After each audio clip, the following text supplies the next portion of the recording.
Olá, vamos direto ao ponto hoje para falar da fundação rigorosa da Casa 1. Nosso foco principal nesta análise é entender como a gente constrói a nossa autoimagem arquitetônica. Sem rodeios, sem conceitos superficiais, vamos direto à raiz de como as definições desse texto funcionam. Certo, vamos dar uma olhada rápida no nosso roteiro. A gente vai seguir esta estrutura exata. Começamos definindo o que é essa autoimagem arquitetônica, passamos para a tensão entre a certeza e a criação do eu, exploramos a dúvida e necessidade da máscara, analisamos a reação e a defesa externa e terminamos mapeando a imaginação e a flutuação emocional. Então, começando com a seção 1, a autoimagem arquitetônica, que é basicamente a linha de base da nossa autopercepção. Para deixar claro logo de cara, quando o texto fala de casa 1, ele está se referindo estritamente àquela nossa aparência física imediata e visível, sabe? Aqueles nossos gestos, a expressão facial que todo mundo vê. Mas é muito mais que isso. É o conjunto do que a pessoa vê e entende sobre si mesma sem nenhum intermediário. É uma percepção pura e totalmente direta.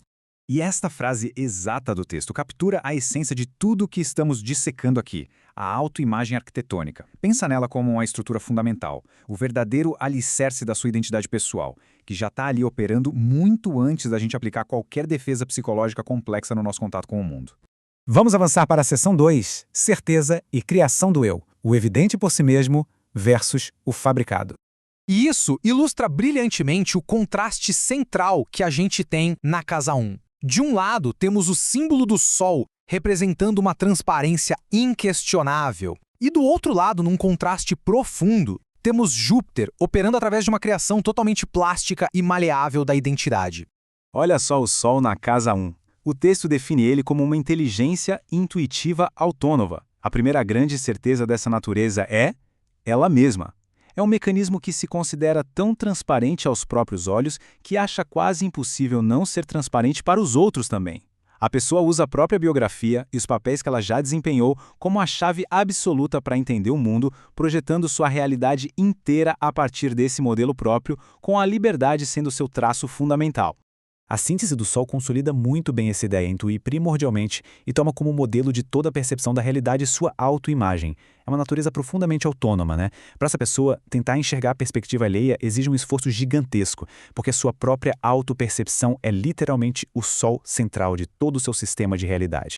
Agora, em contrapartida, quando a gente analisa Júpiter, a coisa muda totalmente de figura. Ele simplesmente contorna aquela exigência chata de autocrítica, porque a autoimagem dele não é algo definitivo. Ela é vivida como uma massa plástica super maleável, age de forma espontânea, criando uma figura para si mesmo no momento, com uma autoconfiança formidável, mas que curiosamente prescinde totalmente de autoconsciência. Não tem aquele ato entre o que se expressa e o que se quer ser. A identidade vira uma criação livre, um bloco coerente. O mecanismo de Júpiter fecha super bem nesta constatação. Age como se tivesse o poder de amoldar a seus propósitos sua imagem ou personalidade exterior. É basicamente o poder absoluto de moldar a própria fachada sem ter que carregar aquele peso da reflexão. Entrando agora na seção 3, a dúvida e a máscara, o lado mais problemático e defensivo da autopercepção.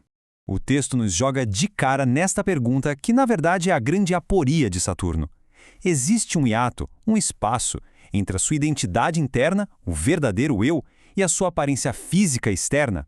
Esse é aquele dilema filosófico clássico que paralisa a pessoa entre a busca por uma expressão autêntica e a percepção dolorosa de que, no fim das contas, tudo pode ser só uma máscara. Porque, diferente das posições que a gente viu antes, com Saturno rola uma alienação bem aguda. A pessoa acha que o próprio eu está evanescente, sumindo. Ela sente a vida como a de um ator, onde esse jogo das máscaras se torna vital para sobreviver. A naturalidade e a sinceridade dão lugar a um fingimento adaptativo, e o comportamento começa a parecer super premeditado. E isso, claro, gera uma vulnerabilidade imensa de ser observado, da pessoa notar as imperfeições dessa imagem construída. Então, o ponto crucial aqui é exatamente este. Saturno é impelido a integrar nos seus esquemas consolidados, ou a amoldá-los qualquer informação que afete sua autoimagem. É literalmente uma necessidade absoluta, quase asfixiante, de controlar a informação que vem de fora para garantir que a máscara não caia de jeito nenhum. O que nos leva à seção 4, reação e defesa externa, a nossa homeostase defensiva. Tem uma diferença brutal de paradigma acontecendo aqui, olha só. Enquanto Saturno congela naquela dúvida intelectual e no controle interno super paralisante da informação, Marte opera por meio de uma defesa física imediata e totalmente exteriorizada. É a rejeição pronta, agressiva e rápida de qualquer reflexão ou autoexame. Marte na casa 1 revela uma estrutura defensiva bem engenhosa. A pessoa está sempre se mexendo por fora para permanecer exatamente igual por dentro. Para conseguir manter essa homeostase, ela incomoda o ambiente, mantém os contatos num nível superficial e altera rapidamente a fachada externa para desviar de qualquer provocação que exija que ela olhe lá para dentro. Essa síntese fecha perfeitamente a ideia de Marte. Reage de maneira pronta, exteriorizada e fugaz a qualquer informação que afete sua autoimagem. Tudo acontece ali, na superfície, na ação física pura e em frações de segundo. Vamos agora para a nossa última parte, a seção 5, Imaginação e Flutuação Emocional, explorando o que é maleável e o que flutua. É fascinante notar como essa tal maleabilidade se divide entre estes dois símbolos. Vênus atua na otimização da autoimagem através de uma imaginação harmônica, de um jeito bem ativo.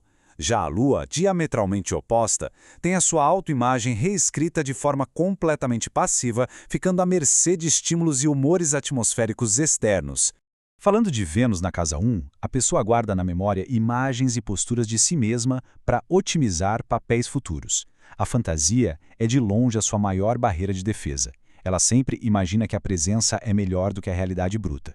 Mas o grande perigo estrutural é que quando bate uma depressão, o que se instala é uma desimaginação. As imagens perdem a cor, perdem o magnetismo, e o efeito no comportamento exterior é descrito pelo texto como simplesmente devastador. A essência de Vênus está resumida nesta premissa. Imagina poder moldar sempre em sentido proveitoso ou gratificante sua autoimagem. É uma dependência enorme de estar sempre num processo imaginativo que traga consolo e gratificação constantes. E, por fim, o mecanismo da Lua, que expõe uma permeabilidade radical. A aparência, o comportamento exterior são alterados por mudanças mínimas e fortuitas, como o clima do dia ou o tônus físico da pessoa.